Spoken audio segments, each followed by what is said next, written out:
Ito na talaga yung masasabi kong dashcam na kompleto talaga. Imagine, meron siyang camera sa harapan, sa likod, and meron din camera sa interior for safety talaga. And ito na nga yung DTPi Z60 4K na merong triple camera channel setup. So yung sa harapan niya guys is naka 4K na, so talagang malinaw na yan. And then pagdating sa kanyang rear camera is naka 1080p, and then yung sa interior niya is naka 2K quality. So ako na lang nagkabit niyan lahat guys, pinagsisisiksik ko na lang yan dyan, and promise, sobrang dali lang yung ikabit.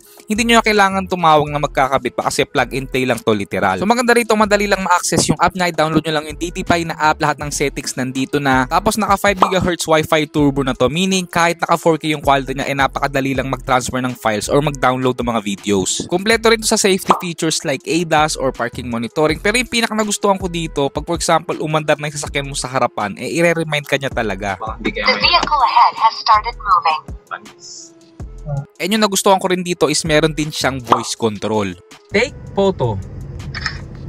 So ito yung actual footage niya guys. Kung makikita nyo, actually medyo gloomy weather nung araw na yan. Pero talagang napaka-sharp and detailed nung dashcam na to kahit sa mismong interior. And nagustuhan ko dito, kahit sa kanyang night vision, kitang-kita mismo yung mga sasakyan sa harapan nyo. Talagang kahit gabi na, talagang maaasahan nyo na malinaw yung mga kuha dito sa mismong dashcam na to. Meron na rin pala itong 32GB built-in internal storage plus up to 512GB external storage. Maganda dito, naka-super capacitor na pala yung battery niyan guys. Kahit sobrang init pa ng panahon, hindi agad-agad masisira yan. Ganun siya katibay. Ito talaga yung dashcam na sobrang daming safety features at the same time super affordable lang. So sa mga interesado, click nyo lang yung yellow basket dyan sa baba.